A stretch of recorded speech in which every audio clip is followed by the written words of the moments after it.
세 번째 주제로 가겠습니다. 이낙연 언제부터 그렇게 귀족이라고, 박지원 언제부터 민주당 이중대라고. 네, 세 번째 주제입니다. 자, 여러분들 이제 이 영상으로 이렇게 보셨을 거예요. 이 서민 코스프레 하겠다고 막 종로 바닥을 이제 지금 뒤집고 다니는 게 이제 이 이낙연입니다. 그러면서 자기가 지하철 탄다 하는데, 이 한국 지하철이라는 건 당연히 여러분 오른쪽으로 이렇게 긋고 가는 거 아니겠습니까? 이렇게 놓고 가거나. 근데 자꾸 이렇게 왼손으로 이렇게 이쪽으로 해갖고 삐삐삐삐 해갖고, 그러니까 이게 왜 안 되지? 삐삐삐삐. 그러니까 이 왼손 오른손도 모르는 거예요. 그러니까 제가 보니까 이낙연이 이제 국회의원 돼가지고 이렇게 한 게 한 1998년부터 국회의원을 한 것 같습니다. 그러니까 거의 이 2008년 뭐 그러니까 20년 넘게, 그러니까 20년 넘게 말하자면 호의호식을 한 거예요. 그러니까 이 까만 세단만 타고 다니고 뭐 도지사하고 국회의원하고 그러다가 총리하면서 탁 폼재고 20년 동안을 했다. 이러니까 나는 귀족이다. 이낙연은 귀족이다. 이거를 이제 완전히 진정으로 보여준 거 아닙니까? 그런데 과연 이낙연이 귀족이냐 이거예요. 응? 사람이라는 게 진짜 올챙이죠. 그 버릇, 이거를 시절을 잊지 말아야 되는데, 이낙연은 그렇게 귀족이었던 사람이 아닙니다. 근데 태어난 게 마치 귀족으로 이렇게 태어나갖고 나 지하철이라고는 가본 적도 없어. 저는 이게 정말 웃기는 코스프레라고 생각합니다. 이낙연은요, 제가 도쿄에서 3년을 같이 있었던 사람입니다. 제가 이제 그 약간 그때는 굉장히 어렸어요. 그래가지고 어떻게 보면은요, 그냥 돌직구를 참 많이 했었어요. 근데 이낙연 그 특파원하고도 굉장히 친했습니다. 그래서 또 이 사람이 굉장히 이렇게 사교성이 좋아요. 그리고 이렇게 막 노래도 잘 부르고 막 이랬는데, 처음에는 저 선배 참 이렇게 재밌는 선배다 이렇게 생각을 했는데, 이렇게 주변에 이렇게 평이 안 좋은 거예요. 그래서 아니 왜 그런가 그랬더니, 이제 저는 그때 새로 왔기 때문에 딴 사람들하고 이렇게 술을 마시려고 해도 이렇게 다들 안 마셔주니까 저한테 전화를 건 거예요. 근데 언론계는 어떻습니까? 솔직히 얘기해가지고 언론계는요, 어떤 일이 있느냐, 기본적으로 언론계는 아주 중요한 게 뭐냐면, 선배는 후배에게 무조건 밥 사주는 겁니다. 글쎄 지금은 어떤지 모르겠는데, 예전에 제가 기자할 땐 그랬어요. 그래서 선배들도 혹시 제가 선배가 밥 사셨으니까 제가요 커피 살게요. 그러면 에이 전yok 너 지금 버릇없이 뭐 하는 거예요? 이렇게 막 탁 이렇게 폼 잡는 게 언론계 선배들이었어요. 근데 그 중에 단 한 명 예외가 있었으니, 바로 그 사람이 2명이네요. 제가 딱 2명입니다. 그 중에 단 한 명 예외가 있었으니 이낙연이었습니다. 그래서 제가 이렇게 볼 때 다른 선배들이 그분하고 밥을 잘 안 먹어요. 응? 근데 저한테 해자고 해서 또 선배가 부르면 또 나가야 되지 않습니까? 그래서 이렇게 돈을 낼 때가 있는데, 아니 이 양반이 계산을 안 하고 뭐 화장실에 간다든지 구두끈을 맨다든지 막 이렇게 술 마셔갖고 졸린 척 한다든지 막 이러는 거예요. 근데 저는 또 성질이 급하거든요. 그러니까 제가 이제 돈 내고 그랬어요. 그래서 이제 몇 번 이제 그러다가 제가 이제 같이 또 술을 마시자고 하더라고요. 저녁을 먹자고. 그래서 나는 사주나 보다 하고 갔더니 그날도 역시. 그래서 제가 돌직구를 묶었어요. 근데 그때 좀 술이 취했어요, 이낙연이. 선배는 왜 밥값 안 내요? 원래 선배가 내는 거 아니에요? 그리고 선배가 같이 밥 먹자고 했으면 선배가 밥값 내야죠. 이제 이런 거예요. 몇 번 내다가 열받아서. 그랬더니 저를 이렇게 딱 보더니, 이제 그게 감성팔인지 그때는 몰랐었는데 뭐라고 했냐면, 전역 나는 너무너무 가난한 집에서 자랐어. 형제가 8명이었어. 거의 한 방에서 그냥 칼잠을 잤어. 막 겹쳐갖고 잤어. 우리 어머니는 너무너무 고생을 하고 날품팔이 이 집 저 집 다 하고 뭐 얻어다가 우리 먹였어. 그런데 그 와중에 아버지가 어느 날 술집 여자까지 데리고 왔어. 그래갖고 또 첩하고도 같이 살았다는 거야, 한 집안에서. 그러니까 아니 그 가난한 집에 데리고 온 첩도 웃기지만은 너무너무 저는 쇼킹했어요. 근데 저는 그 말을 듣고 너무 또 그 선배가 불쌍해져서 제가 그날 술값 다 냈다는 거 아닙니까? 응?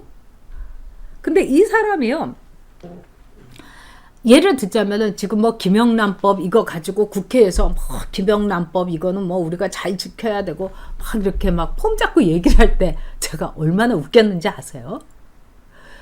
딴 거 몰라도 이낙연은 김영란법을 말할 사람이 못 됩니다. 왜? 제가 다 들었어요. 제가 아는 이제 그 당시에 주일 대사관에 공사가 있었는데 그분이 이제 일 때문에 저하고 같이 이제 이제 저녁을 먹게 됐어요. 근데 그분이 뭐라고 하시냐? 그분 이름만 대면 아주 유명한 분입니다. 그분도 그 뒤에 아주 유명해지셨어요. 뭐 그 고위직까지 올라가셨고 자기 너무 이낙연이라는 사람이 싫다는 거예요. 그리고 이제 어쨌든 외교관이 물론 이제 제가 입이 무거운 사람인 거는 그분도 이제 소문 들어서 알겠지만 그래도 그 언론계 선배고 또 팔이 이렇게 안으로 굽는 건데 또 제 앞에서 또 같은 언론인 싫다고 하니까 좀 저도 좀 기분은 안 좋아서 아니 공사님 뭐가 그런 문제라는 말입니까? 그랬더니 그 이낙연이라는 사람이요.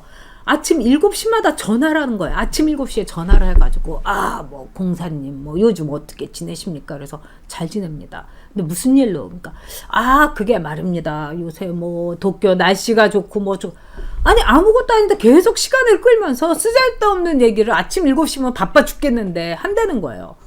그런데 나중에 이렇게 그러십니까? 그러면 저 지금 출근해야 돼서 그래가지고 이렇게 전화를 끊고 다른 이제 외교관들한테 물었더니 공사님 그거 술 사달라는 거 아니에요. 자기 술 고프다고 저녁 한번 모셔달라는 거 아니에요.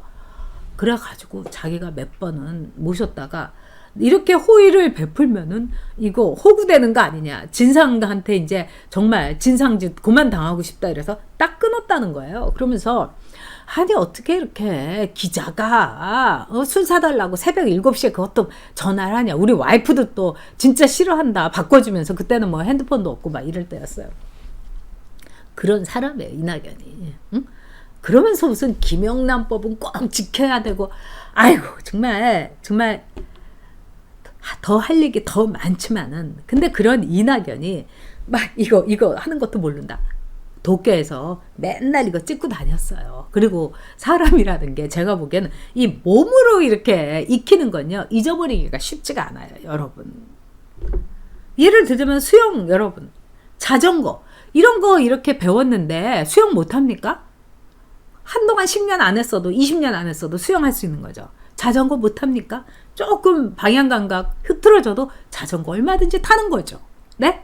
아니 도쿄 지하철도 오른쪽으로 넣게 돼 있는데 왼쪽으로 넣는다? 전 이건 자기의 귀족 코스프레를 한 게 아닌가. 거꾸로. 응? 나 이런 사람이야. 이런 사람이 너희 종로에 왔고 내가 이렇게 고귀하고 정말 원래 귀족이고 솔로 귀족이고 태생인 귀족인데 내가 이런 거를 이렇게 배워서 하는 건데 이쪽에다 이렇게 넣는 척하고 아니 도쿄에서 그 3년 내내 지하철 타고 다녔습니다. 그러면서 무슨 자기가 이거를 이제 뭐 여기다가 넣는 척하고 저도 그걸 보면 이낙연은 정말 총리 때도 대정부 질의할 때 답변하는 것도 이러면 다 위선이고 다 거짓말이고요. 다 코스프레고요. 저는 막 먹는 거 올라와서 대단했다는 거 아닙니까? 자, 이낙연의 넘버원 이 귀족 코스프레에 이어서 두 번째로 역겨운 코스프레가 하나 있습니다. 민주당 이중대 코스프레를 하는 이 박지원입니다. 박지원이요 이번 서울에 가가지고요 뭐라고 했느냐. 자, 귀족 코스프레 오드리 헵번님 사람들이 좋아할까요? 물론 이제 이낙연은 자기가 막 이렇게 실수했다고 생각하는 척 하겠지만은 또 사람들은 저거 제대로 서민 코스프레 하려고 했다 이러는데 저는 거꾸로 귀족 코스프레다 이제 이렇게 생각하는 거죠. 그리고 이 노리는 바가 이제 여러 가지 이제 있을 겁니다. 근데 이 박지원이요 이번에 이제 설에 갔다 오면서 무슨 얘기를 박지원이 했는가 이런 얘기를 했다는 거예요. 박지원이 진짜 검찰 해도 너무한다고. 박지원 지역구가 목포 아닙니까? 그러면서 검찰에 대해서 검찰개혁 더 밀고 나가야 되고 그 다음에 최강욱이도 그렇게 몰아세우는 게 아니고 기소한 게 이게 말이 되냐 이러면서 목포에서는 완전히 검찰개혁에서 완전히 지지하고 있다더라. 이러면서 진짜 검찰 너무하다 이러면서 검찰에 대해서 막 방송에 나와서 얘기를 하는 거예요. 야, 이 사람 진짜 웃기는 사람입니다. 네. 이 사람 또 한동안은 조국에 대해서 너무 그러는 거 아니다. 조국이 너무 위선이다. 이런 말을 하더니 그러면서 또 정치 구단이다. 뭐 이러고 나서지 않습니까? 이런 사람이 이번에 민주당 이중대 역할을 딱 총대를 맨 거예요. 왜 그랬겠습니까? 내 지역구 건드리지 말아라. 이거 아니겠습니까? 그러면서 조국 코스프레 하면서 문재인에 대해서 이제 러브레터를 보내고 민주당에 대해서 나 영입해도 좋아. 안 되면은 내가 손학규하고 같이 바른미래당하고 대한신당하고 딱 합당을 해가지고 우리가 너희들 귀찮게 안 하고 4+1에서 무조건 손들어주고 그럴 테니까 나 건드리지 마라. 나 또 배지 달아야 돼. 이런 러브콜을 보낸 겁니다. 그런 점에서 이 박지원이라는 사람은요, 진짜 박쥐 같은 사람이라고 생각해요. 그리고 우리 정치에 있어서는 우한폐렴만큼 위험한 사람이다, 이렇게 생각이 듭니다. 하나 도움이 안 되는 거예요. 이 우한폐렴도요, 이 박쥐에서 말하자면 박쥐 같은 거를 이렇게 그 우한 이 동식물 시장에서 막 이 박쥐를 이렇게 식용으로 팔기도 한다는 거예요. 그래서 박쥐 바이러스에서 왔을 가능성이 1번이고 또 우한에요, 바이러스 연구소가 있다는 겁니다. 근데 여기에서 관리를 못 해갖고 그 바이러스가 이렇게 막 그냥 터져 나와가지고 이게 이제 옮겨가지고 우한이 이렇게 지옥의 도시 폐허가 됐다. 그래서 전문가들은 이제 두 가지로 이제 우한 폐렴의 진원지를 보고 있는데요. 진짜 이 우한폐렴 같은 사람이 우리 정치에 있어서는 박지원이다. 저는 이렇게 생각합니다. 이 사람은요, 원래 DJ맨도 아니었어요. 이 사람이 뉴욕에서 그때 전두환 대통령의 동생이었던 정경환 씨가 왔을 때 이 사람이 가방 들고 막 쫓아다녔어요. 비례대표 하려고. 뉴욕 한인회장 하면서. 그러다가 김대중 대통령이 대통령 되기 전에 이제 미국으로 이렇게 오니까 이 김경재라는 사람한테 이렇게 선을 놔달라, 엮어달라 이래가지고 이제 돈을 들고서 김대중 대통령의 아련을 했다. 저는 이 얘기를 김경재라는 사람한테 직접 제 귀로 들었습니다. 그래서 여러분한테 말씀드리고 있는데요. 이 사람이 전경환에서 이 DJ로 갈아탄 사람이에요. 그러니까 이 사람은요, 정말 낮에하고 밤하고 활동이 아주 달라요. 그러니까 정치권의 박쥐고요. 그리고 이런 사람을 더 이렇게 도왔고 우리 정치권에 무슨 도움이 여러분 되겠습니까? 그런데 이번에 또 이 검찰에 대해서 말하자면 윤석열이 너무한다. 윤석열이 이제 손봐줘야 된다. 그러면서 이제 그 문제의 최강욱이를 막 이렇게 감싸 안고 진짜 역겨운 넘버 2입니다. 언제부터 자기가 민주당 이중대였다고? 응? 그동안에 문재인이 민주당에서 이렇게 문재인이가 굉장히 호남을 싫어한다. 호남 혐오증에 걸린 사람이다. 막 이런 말 하고 막 그냥 막 이 전라도에서 문재인에 대한 반문 정서가 있을 때 거기에 또 편승하면서 우리를 뽑아줘야 된다 이래가지고 또 배지 달았던 정말 이 생활력이라든가 또는 왜 생존력이라든가 이거는 이제 발군의 사람입니다. 그렇지만은 문제는 그 사람은 진실을 말하지 않고 다 거짓을 말하는 그런 사람인 거죠.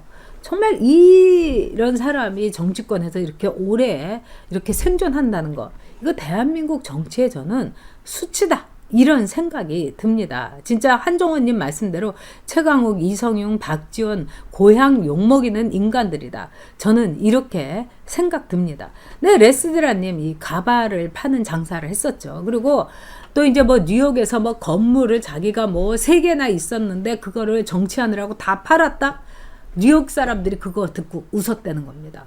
건물 그렇게 가진 적도 없었고요. 또 정치하면서 자기 돈으로 저 인간이 정치할 리가 없다. 다 뉴욕 사람들은 그렇게 생각했던 인간이라고 합니다. 참, 이낙연은 언제부터 그렇게 귀족이었다고. 박지원 언제부터 그렇게 자기가 문재인과 최강욱과 조국과 검찰 개혁을 지지했다고.